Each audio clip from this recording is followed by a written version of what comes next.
आज के डिस्कशन का टॉपिक होगा सेंटर ऑफ ट्रायंगल। तो बेसिकली आज आपको ज्योमेट्री के अंदर इस टॉपिक को पढ़ना है, ठीक है ना। बड़ा ही इंपॉर्टेंट टॉपिक है। पहले तो ये बता दूं कि सेंटर ऑफ ट्रायंगल होते कितने हैं। तो सबसे पहला जो एग्जाम प्रोस्पेक्टिव से बड़ा इंपॉर्टेंट है, उस सेंटर का नाम है ऑर्थो सेंटर। क्या नाम है? Ortho centre. ये पहला हो गया। ऑर्थो सेंटर का हिंदी में नाम मैं आपको बता दूं ना, होता है लंब केंद्र। क्या नाम होगा? लंब केंद्र। और बेसिकली इसे ओ लेटर से इंडिकेट किया जाता है, ये भी ध्यान में रखिएगा। एक दूसरा सेंटर और होता है जिसका नाम होता है सेंट्रॉइड। क्या नाम होता है? सेंट्रॉइड। इसको हिंदी में बोलते हैं केंद्रक, और इसे इंडिकेट हम लोग करते हैं कैपिटल जी से। ये आपने साइंस में भी पढ़ रखा होगा। थर्ड हमारे पास जो सेंटर होगा उसका नाम होता है इन सेंटर। क्या नाम होता है? इन सेंटर। हिंदी में इसे बोला जाता है अंतः केंद्र, ठीक है। और इसे इंडिकेट करने के लिए हम लोग यूज करते हैं एक लेटर जिसका नाम है आई। कैपिटल आई से इंडिकेट करते हैं।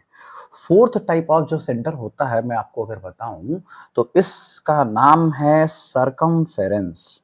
Basically circumcentre. Circumcentre, circumference नहीं, सरकम सेंटर। और इसे हिंदी में बोला जाता है परिकेंद्र, ठीक है ना। परिकेंद्र इसे बोलते हैं। और कैपिटल सी नाम के लेटर से इसको इंडिकेट किया जाता है। तो ये कुछ बेसिक इंफॉर्मेशन है जो आपको मालूम होना चाहिए टाइप ऑफ सेंटर में। आइए अब मैं एक एक करके आपको समझाऊंगा कि ऑर्थो सेंटर, सेंट्रॉइड और इन सेंटर या सरकम सेंटर बेसिकली होता क्या है। एसएससी और बैंक जैसे एग्जाम के लिए, बैंक में तो मैं नहीं बोलूंगा, एकदम रिस्ट्रिक्ट करूंगा। एसएससी जैसे एग्जाम के लिए बहुत ज्यादा इंपॉर्टेंट है। एडवांस मैथमेटिक्स में यहाँ से क्वेश्चन डेफिनेटली बनते हैं। आप अगर मॉक टेस्ट कभी दिए होंगे तो अभी जो मैं एक्सप्लेन करूंगा उसके बेस पे भी आप गेस कर पाओगे कि yes it is quite important to you. सबसे पहले हम बात करने वाले हैं ऑर्थो सेंटर की। आपको करना क्या है, आप एक ऐसे ट्रायंगल बना लीजिए, ठीक है ना। रैंडम एक ऐसे ट्रायंगल, इसका नाम रख दो ए बी और सी। ये हमारे पास ट्रायंगल हो गया। अब आपको कुछ नहीं करना है, ट्रायंगल के तीनों वर्टेक्स से सामने वाली साइड पर परपेंडिकुलर ड्रॉ करना है। क्या ड्रॉ करना है? परपेंडिकुलर। ध्यान रहे, परपेंडिकुलर मतलब होता है 90 डिग्री का angle. It must be form, ठीक है ना। और जब आप ऐसा करेंगे ना तो परपेंडिकुलर ड्रॉ करते ही ये तीनों लाइन आपस में कहीं ना कहीं मिलेंगे जरूर। जिस पॉइंट पर ये तीनों मिलते हैं उसी पॉइंट को बोला जाता है ऑर्थो सेंटर, यानी लंब केंद्र ओ। अब देखना ध्यान से, यहाँ पे क्या है इसका मतलब, अगर वो हमारा ऑर्थो सेंटर है ना तो हमें एक रिलेशन मिलेगा। किसमें? इस वाले एंगल में और इस वाले एंगल में। तो मैं यहाँ पे इसी से मिलता जुलता एक दूसरा ग्राफ ड्रॉ कर दूं। मान लो अगर ऐसे मैंने एक ट्रायंगल ड्रॉ कर दिया और हम आपको ये बोले कि ये जो पॉइंट आपको दिख रहा है ये पॉइंट है एक ऑर्थो सेंटर, यानी कि ये ओ है, ठीक है ना। और इस तरीके से ये ट्रायंगल एबीसी। तो बताइए अगर ये थीटा है तो इस वाले एंगल की वैल्यू क्या होगी।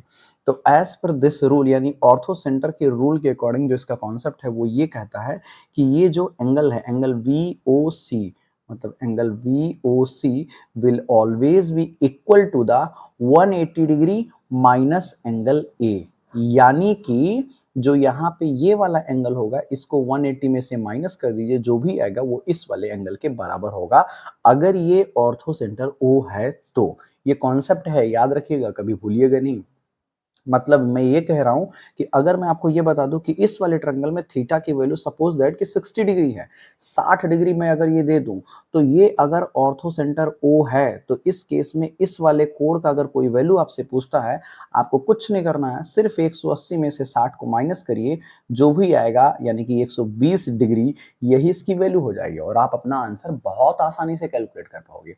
उम्मीद है कि ये बहुत बढ़िया तरीके से आपको समझ में आया ना, ठीक है। तो ये हो गया पहला कॉन्सेप्ट है। अब दूसरा कॉन्सेप्ट मैं आपको समझाता हूँ, कौन सा? सेंट्रॉइड। सेंट्रॉइड को समझने के लिए क्या करना है, मैं यहाँ पे हेडिंग नहीं डाल रहा हूँ, आप उम्मीद है कि समझ पा रहे होंगे। तो यहाँ पे सेंट्रॉइड के लिए मैंने एक बना लिया कुछ ऐसे डायग्राम, यानी कि फिर से मैंने एक ट्रायंगल बना लिया। इस ट्रायंगल को फिर मैंने एक नाम दे दिया, क्या? ए बी और सी, ये नाम दे दिया हमने, ठीक है। अब आपको यहाँ पे एक नियम यूज करना है जो मैं बताने वाला हूँ। क्या? आपको यहाँ से यहाँ से यहाँ से, यानी कि तीनों ही वर्टेक्स से सामने वाली भुजाओं पे 3 लाइनें इस प्रकार बनानी है कि वो लाइन सामने वाली भुजा को 2 बराबर भागों में बांटे। रिपीटिंग अगेन, यहाँ पे आपने लाइनें ड्रॉ किया था इस कंडीशन के साथ कि वो 90 डिग्री एंगल पे बनाएगा, ठीक है ना, यानी कि परपेंडिकुलर होगा। यहाँ पे कंडीशन ये नहीं है कि परपेंडिकुलर हो, यहाँ पे सिर्फ एक कंडीशन है कि सामने वाली साइड को वो दो बराबर भागों में बांटे, यानी कि वो एक तरीके से मीडियन का काम करे। मीडियन मतलब हिंदी में होता है माध्यिका। तो ये भुजा आपस में बराबर होंगे, ये पार्ट आपस में इक्वल होगा। वैसे ही यहाँ पर भी एक लाइन ड्रॉ करो जो इसको दो बराबर भागों में बांटे। तो यहाँ पे मैंने इस तरीके से इंडिकेट कर दिया, ये दो दो बराबर भागों में बट गए। तो ये जो लाइन है ना, जैसे फॉर एग्जांपल मान लीजिए ये ए है, इसका नाम रख दे रहा हूँ डी, इसका नाम रख दे रहा हूँ ई, इसका नाम रख दे रहा हूँ मैं एफ, ठीक है। तो अब पहली बात तो ये है कि ये जो पॉइंट है इसका नाम होगा केंद्रक यानी जी, जो मैंने यहाँ पे मेंशन कर रखा है, ठीक है ना, क्योंकि हम सेंट्रॉइड के बारे में पढ़ रहे हैं। अब ये तो हो गया सेंट्रॉइड, केंद्रक जी हो गया।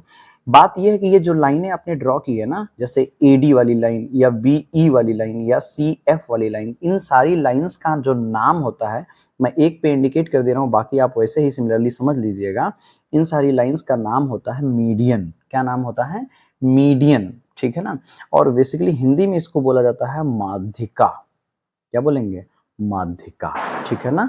यानी एक ऐसी लाइन जो सामने वाली लाइन को दो बराबर भागों में बांटे, उसे ही माध्यिका बोलते हैं। तो अगर इस तरीके का कंडीशन फॉलो हो रहा है तो बेसिकली वो होगा सेंट्रॉइड का कंडीशन, मतलब वहां पे हमें सेंट्रॉइड जी मिलेगा। और ऐसे केस में एक नियम निकल के आता है इसका, जो आप ध्यान से समझना। क्या? ये जो लेंथ है ए से लेके जी तक, यानी कि ए जी डिवाइडेड बाई जी डी, यानी कि इन दोनों का रेशियो 2:1 होता है। सिमिलरली बीजी और जीई, इसका भी रेशियो 2:1 होगा, तो ये भी लिख दे रहा हूं मैं, यानी कि बीजी अपॉन जीई, इसका भी रेशियो 2:1। ऐसे ही इसके लिए रेशियो, यानी कि यहां पे मैं लिख दे रहा हूं सी जी डिवाइडेड बाई जी एफ, इसका भी रेशियो क्या आएगा? 2:1, यानी कि 2/1। यही है इसकी कहानी, किसकी? सेंट्रॉइड की। उम्मीद है कि ये दो बातें आपको बहुत बढ़िया से समझ में आ गया होगा। अगर आप समझना चाहते हो कि इन सेंटर क्या है और सरकम सेंटर क्या है, तो आपको वेट करना पड़ेगा अगले वीडियो के लिए। तो मिलेंगे हम अगले वीडियो में, तब तक के लिए धन्यवाद।